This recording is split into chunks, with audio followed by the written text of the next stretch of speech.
Fala rapaziada, beleza, né? Bora falar dessa partida do Vasco aí, muita polêmica nesse jogo. Vasco 1, Internacional 1, então bora falar um pouco dessa partida de hoje, né? O Vasco que veio a campo hoje com poucas mudanças táticas, né? E com a única mudança foi ali a entrada do Maurício Lemos na zaga, então bora repetir o time pra você lembrar, né? Léo Jardim no gol, nas laterais Paulo Henrique e Lucas Piton, Lucas Freitas e Maurício Lemos na defesa, o volante Tietê e Hugo Moura. Ali na região do ataque, a gente tem o Nuno Moleiro como meia, David de um lado, Ryan do outro e Verratti centralizado. Essa era a equipe do Vasco para enfrentar o Internacional lá no Beira-Rio. Vale lembrar que ano passado, quando ocorreu esse confronto, o Vasco saiu vitorioso por 2-1 e era isso que o torcedor se baseava para começar a partida, né? E o Vasco começou realmente bem, né? Os primeiros minutos ali, a equipe com muita posse de bola, colocando o Inter na roda, pelo menos ali até os 20, 25 minutos, o Vasco deu nenhuma coisa de perigo, né? O Vasco sofreu, né, perigo, mas trouxe muito perigo para o Internacional. Finalizações de cabeça ali do Verratti, passando perto do gol. O Rocher fazendo uma defesa ali perto ali dos 20 minutos. E o Vasco começava a ir para cima, buscando o gol, tentando.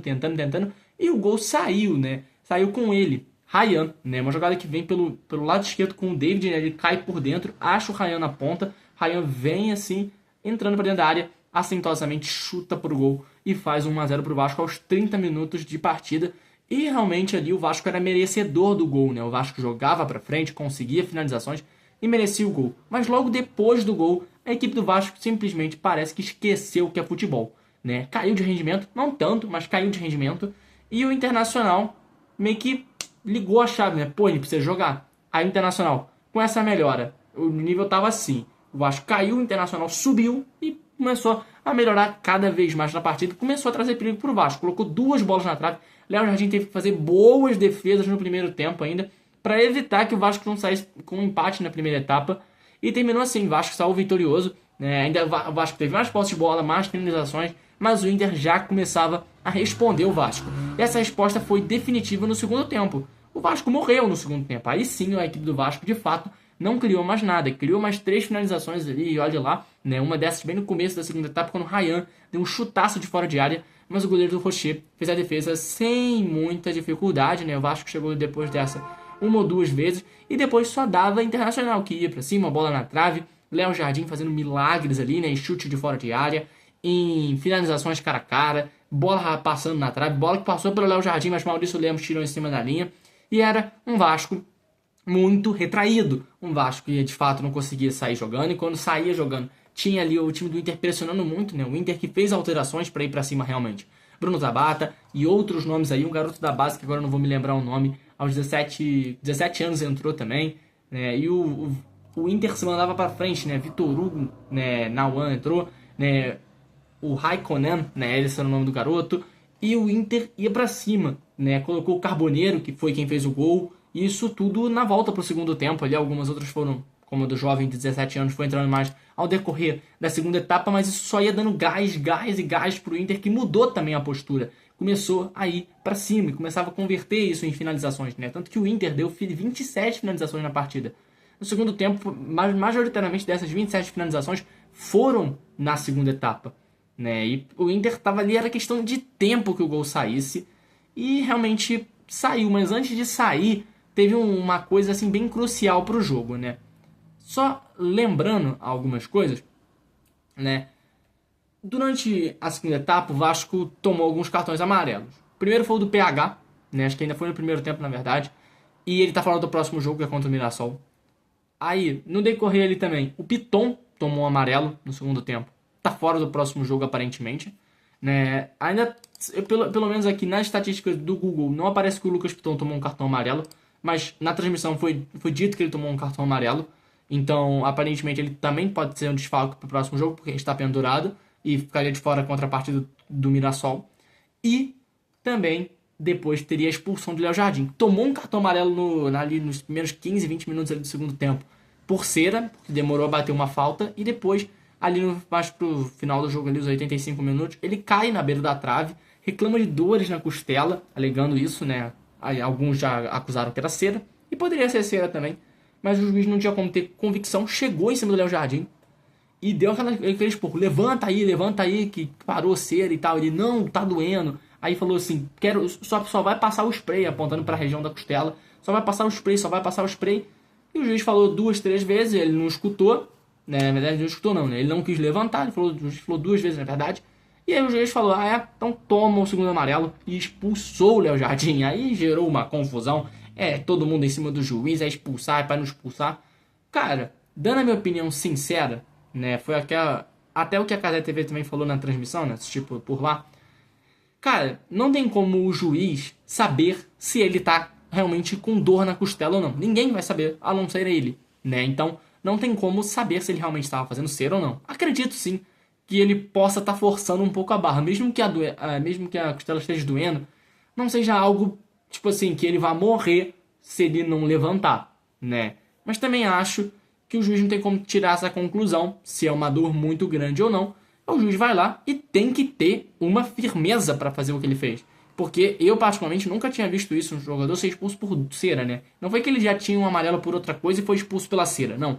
Normalmente o juiz dá um cartão de amarelo pela cera, foi o que ele fez. Só que aí, como o Léo Jardim foi assintosamente fazendo a cera de novo, na visão do juiz, ele vai lá e fala, vou ter que expulsar. E foi o que ele fez.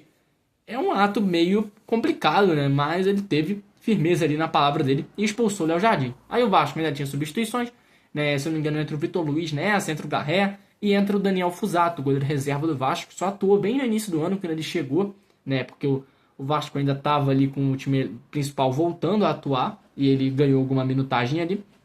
Fez um desempenho ok até quando ele agarrou lá. E na partida de hoje, cara, ele entra com o Vasco ficando com um jogador a menos, desaquecido, não joga há meses aí pela equipe do Vasco. E era óbvio que o Vasco ia tomar o gol, ainda mais pela situação que estava o jogo, né? O Inter pressionando muito. E num cruzamento rasteiro que vem para área, o Verratti está dentro da área para tentar ajudar. Ele acaba atrapalhando, porque ele vai dominar a bola foge do pé e vira basicamente um passe para o Carboneiro chutar para o gol e fazer um 1x0 para o Internacional. 1x0 não, né? Fazer o primeiro gol do Internacional para poder empatar a partida. E assim termina o jogo, né? Esse gol sai aos 90+1, o jogo vai até quase 10 minutos de acréscimo. E termina assim, Internacional 1, Vasco também 1, né? Olhando de uma forma geral, se você olhar só o primeiro tempo, o Vasco fez um bom primeiro tempo. Foi dominante nos primeiros 35 minutos, falhou, né, depois ali, né? Se não fosse o Léo Jardim, já era para ter saído empatando na primeira etapa, mas fez um bom primeiro tempo de uma forma geral, finalizou mais que o Inter, teve mais a bola que o Inter, conseguiu ser dominante e fazia por valer aquela vitória que poderia ser até de 2x1, 2x0 e tal. E saiu assim. No segundo tempo, cara, o Vasco demorou pra mim, na minha opinião, mexer, porque tava nítido que o Vasco já não tava bem no final do primeiro tempo. Não muda a postura.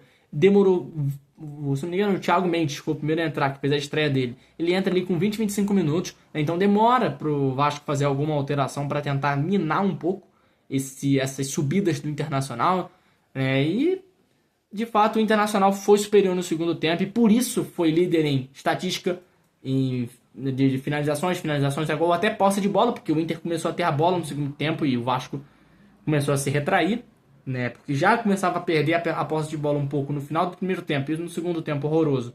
A posse de bola foi pro caramba, ainda conta com essa polêmica aí, que na minha opinião, mesmo sendo vascaíno, né? Eu acho que há margem para ele expulsar, mas eu acho que é uma decisão bem difícil, porque é um segmento de critério. E então, em casos semelhantes a esse que acontece até com certa frequência, ele teria que aplicar o mesmo critério. E acho difícil o juiz aplicar esse mesmo critério. Então vai ficar aquele, por que contra o Vasco ele fez isso e contra o, sei lá, Juventude Bahia ele não fez isso, né? Vai ficar aquele papo se um caso semelhante acontecer, né? Mas eu acho ali que ele poderia, né, ter entendido a situação e não ter feito vermelho, porque o vermelho é realmente expulsar, né? Não era só mais um amarelo que ele estava dando, ele estava dando o segundo amarelo e expulsando o goleiro, né? E é uma interferência direta no jogo. Primeiro amarelo, beleza, o jogador vai ficar pendurado ali, é o goleiro, né? E não tem tanto perigo, porque não vai interferir tanto no jogo assim.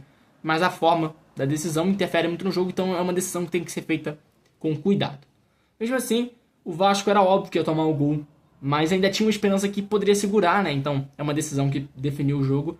Mas o empate, tendo em vista como é que foi a partida, é até que justo, se você ignorar um pouco da expulsão.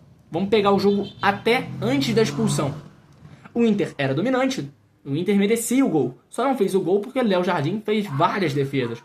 Então, a questão do gol do Inter era óbvio que ia sair em algum momento. O Vasco estava se defendendo. Pode ser que se o Vasco não tivesse Léo Jardim expulso, poderia não ter tomado gol? Verdade, poderia não ter tomado gol. Mas tomou, né? E acho que isso iria acontecer, sim.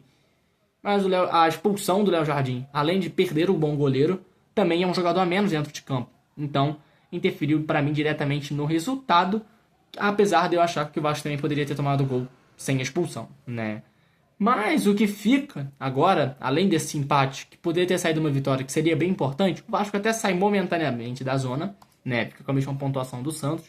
Mas o problema agora, além, né, do Vasco ter o Léo Jardim expulso pro próximo jogo, que no caso não é esse próximo jogo, porque tem quarta-feira agora no meio de semana a Copa do Brasil, mas sim pro próximo jogo do Campeonato Brasileiro, que é o que eu vou falar agora, né? O Vasco não tem o Paulo Henrique, que fez uma boa partida hoje, tá? Tem que ser dita a boa partida que faz o Paulo Henrique, né? O Léo Jardim tá expulso pro jogo do Campeonato Brasileiro, tá livre para a Copa do Brasil, mas tá expulso pro jogo do Campeonato Brasileiro contra o Mirassol fora de casa. O Piton, se realmente tomou o amarelo, também é desfalque. O Coutinho não vai voltar até o jogo contra o Mirassol, a princípio. Pode ser mais um desfalque. Não sei se ele vai voltar contra o CSA. Ou pelo menos acho que ele não vai estar em condições de começar como titular contra o Mirassol. Então é um Vasco que chega muito desfalcado contra o Mirassol, que é uma equipe que vem aprontando contra os grandes. Ganhou do Grêmio, empatou com o Palmeiras, ganhou de outras equipes aí, deu trabalho por umas equipes, empatou com o Galo. E mesmo assim é uma equipe ali que acho que só dos times grandes assim, né, perdeu só pro Bragantino, tá? Do resto ali, pelo menos ele todos pontuou, né? Então, realmente é um jogo difícil que o Vasco vai ser a principal peça, que é o Léo Jardim, né? E isso por si só já vai fazer muita falta, além também do Paulo Henrique, né? Cara, é isso, né? Acho que não tem muita coisa pra falar. Só fazendo uma mínima projeção pro jogo contra o CSA. O primeiro jogo, se eu não me engano, é lá. É lá na casa do CSA, o Vasco decide em São Januário. É um jogo difícil, né? Nessa quarta-feira, às 7 horas da noite. Acho que o Vasco, se você for comparar elenco a elenco, teria um certo favoritismo para ganhar, mas a fase do time não é boa. Não vence após esse um mês de descanso, né? Não consegue vencer. Teve derrota para o Botafogo, derrota para o Del Valle, empate contra o Grêmio, derrota para o Del Valle. Na verdade, empate contra o Del Valle.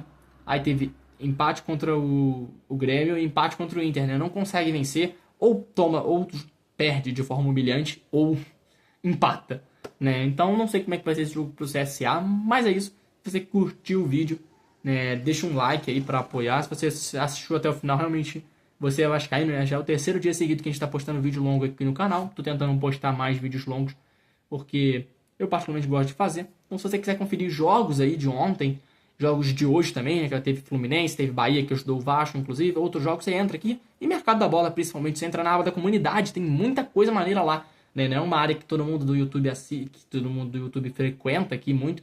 Mas a nossa área da comunidade é muito ali, né? Atualizada, sempre tem notícia ali que a gente posta. Ou se você quiser, você pode acompanhar também a gente no Instagram, né? Que é o mesmo nome do canal. Só pesquisar lá no Instagram que é as mesmas notícias e vídeos curtos, até alguns que saem aqui no canal, saem também pro Instagram. Então é isso. Valeu!